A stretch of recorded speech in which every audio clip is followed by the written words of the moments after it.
اللہ کو اپنی مخلوق میں سب سے پسند وہ شخص ہے جو اللہ سے سب سے زیادہ مانگتا ہے، اور دعا میں گڑ گڑانے والے اسے بے حد پسند ہیں۔ گڑ گڑانے والے کو وہ اپنا محبوب و مقرب ٹھہراتا ہے اور اس کی دعا زیادہ قبول فرماتا ہے۔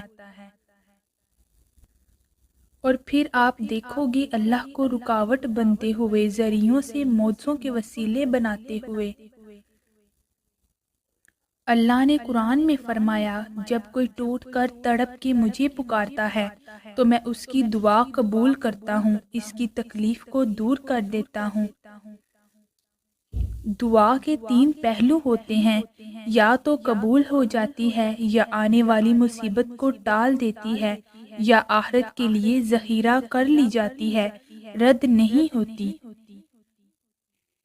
اللہ دینے کے بہانے ڈھونڈتا ہے اور بندہ نہ جانے مانگ کر کیوں تھک جاتا ہے۔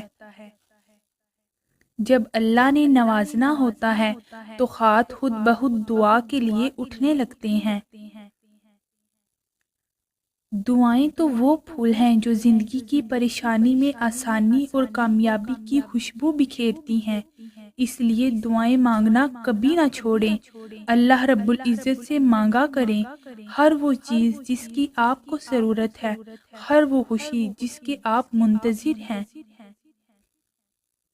مشکلات میں آسانی اور پریشانی سے نکلنے کا واحد راستہ دعا ہی تو ہے، اور جو دعائیں اللہ کے سپرد کر دی جاتی ہیں انہیں کوئی موڑ نہیں سکتا۔ اس لیے دعا کے ذریعے اپنا تعلق اللہ سے مضبوط رکھیں۔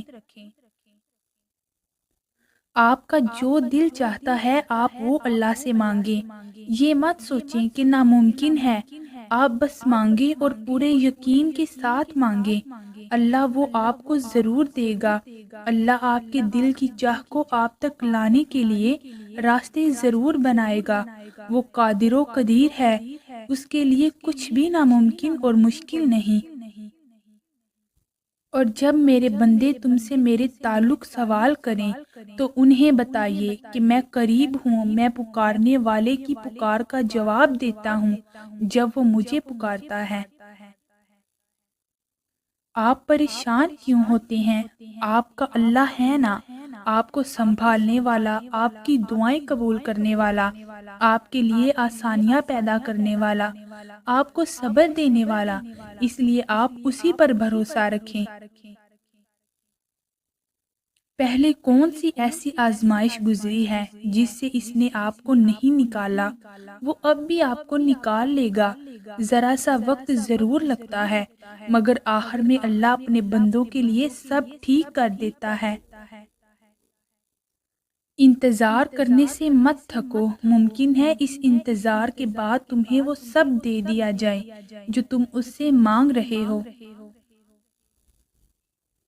معجزے ہوتے ہیں، خاموشی کے خواب سچ ہو جاتے ہیں، اور ٹوٹے ہوئے دل بالکل نئے ہو جاتے ہیں، اور یہ صرف نماز، دعا اور اللہ کی محبت کر سکتی ہے۔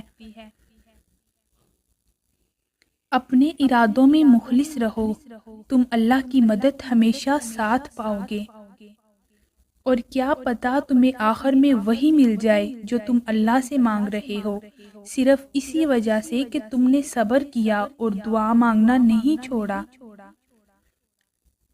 جب مانگنے کی توفیق وہ دے رہا ہے تم کو، تو کیا تمہیں یہ قبولیت کی پہلی نشانی نہیں لگتی؟ جس چیز کی تمنا کرتے ہو اس کے لیے دعا کرتے رہو۔ ممکن اور ناممکن صرف انسان کے دماغ کا تصور ہے، اللہ کے لیے کچھ بھی ناممکن نہیں۔